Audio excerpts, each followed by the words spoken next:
आखिर जम्मू में क्या हो रहा है? आए दिन जो है चोरियों के मामले बढ़ते ही जा रहे हैं। इस वक्त हम नारायणा मोहल्ला में मौजूद हैं। ये घर है जिसमें जो है चोरी होती। कितनी चोरी हुई है, कितना पता चला? ये हमें 16 को पता चला। अप्रोक्सीमेटली 25-30 लाख की तो एटलीस्ट चोरी होगी।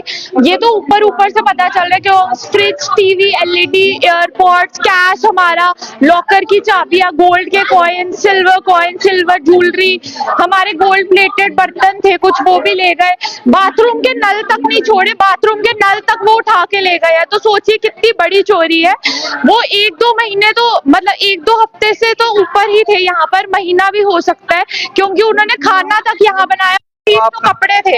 हम दिल्ली में रहते थे मेरी पढ़ाई के लिए, प्लस मेरी मासी का इलाज चल रहा था। यहाँ घर खाली था और कोई ऐसा है जिसको पता था कि हम घर पर नहीं है। नहीं तो हम हर 2 महीने में बीच बीच में घर आ जाते थे, पूरा चेक करते थे, रहते थे यहाँ पर। तो कैमरास भी थे, बट कोई ऐसा है जिसको पता है कि हमारे कैमरास नहीं चल रहे, उसने ये जुर्रत की। और ये कोई अंदर का ही बंदा है जिसको पता है। नहीं तो ऐसे किसी को थोड़ी पता है कि कैमरा नहीं चल रहे इस घर के, किसको पता होता? नहीं। तो हमारी पुलिस से ये दरखास्त है कि वो पूरी गली में जिस जिस घर में कैमरास है वो चेक करवाए, पता करवाओ चोर कौन है और उसको कड़ी से कड़ी सजा दो। एफआईआर हम करवा चुके हैं, पर पुलिस को उससे पहले भी पता चल चुका था। हम कल दिल्ली से आए, हमने आते साथ पुलिस केजी के पास हमने उनको बताया ये हुआ है। उन्होंने कल एफआईआर नंबर 107 दर्ज की है, बट उससे पहले ही क्यों नहीं इन्वेस्टिगेशन शुरू कर दी जब आपको पता था कि इतना कुछ हो चुका है? अटैची, लगेज, सिल्वर कॉइन्स, ये तो छोटी मोटी बातें, बहुत चीजें ले गए। छोटी मोटे जो हमारे मेडल्स थे वो तक उठा लिए। मेरे महंगे कपड़े जो थे, शादी के कपड़े जो बेच सकते हैं, वो बेडशीट्स वगैरह सब उठा कर ले चुके हैं। और ये 1-2 हफ्ते का काम नहीं है, ये बहुत देर से यहाँ रह रहे थे। तो जो है पैसा वगैरह यहाँ पे कम से कम 20-30 लाख रुपया कहीं नहीं गया, ज्यादा गया होगा। क्योंकि अब ये जैसे चीजें पड़ी है, हमें डॉक्यूमेंट्स अपने नहीं मिल रहे, लॉकर कीज नहीं मिल रही हैं, जैसे चीजें खिलाड़ी पड़ी है। उन्होंने हमारे अटैची तक सारे ले गए हैं।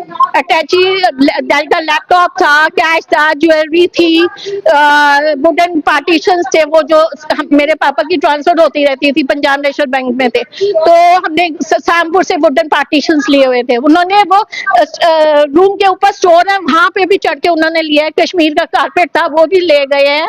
मतलब घर में कोई चीज नहीं छोड़ी है। ये देखो ले गए, बैटरी ले गए इतनी बड़ी उठा के, सिलेंडर ले गए। मतलब कोई चीज घर की छोड़ी नहीं है। इवन जो मेरे डॉक्यूमेंट्स हमें मिल नहीं रहे, उन्होंने फाइलों के एक एक कागज खोला कहीं से कुछ मिल जाए।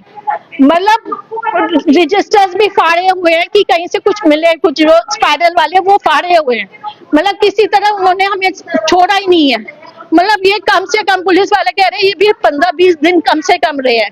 वो यहाँ पे अंदर सिगरेट उनके वो मिले हैं, प्लेटें, चम्मच, ग्लासें मिली है उनकी।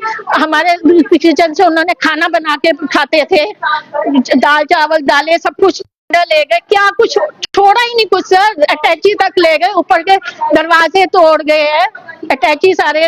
मतलब कोई चीज नहीं, कॉस्टली कोई चीज नहीं छोड़ी है। कम से कम सर, जो हाल है घर का संभालना किसने है? मेरे घर में कोई कहीं है ही नहीं है। मेरे कोई पेरेंट्स की डेथ हो चुकी है, ब्रदर कोई नहीं है मेरा, आई एम सिंगल पेरेंट। तो मेरी ये बेटी है, हैंडीकैप सिस्टर है। हमारा 1996 में जम्मू में कने मंडी में घर था, तो वहां पे हमने टेनेंट्स रखे थे। तो वो इतने गुंडे थे, हमारे पीछे आते थे। फिर तब से हमने कानों को हाथ लगाया था, हम टेनेंट्स नहीं रखेंगे। उसके बाद वो घर का ऐसा हालत कर गए थे, वो मालिक बनना चाहते थे। वो घर की ऐसी हालत कर गए थे कि मेरी बड़ी सिस्टर बाशो में उसकी डेथ हो गई थी। दूसरी जो मेरी बड़ी सिस्टर है, जो कॉलेज में पढ़े, कॉलेज में प्रोफेसर थी, वो हैंडीकैप है। I am only active member in my house. कोई नहीं। और ये मेरी बेटी है जो बीकॉम कर रही है दिल्ली यूनिवर्सिटी से।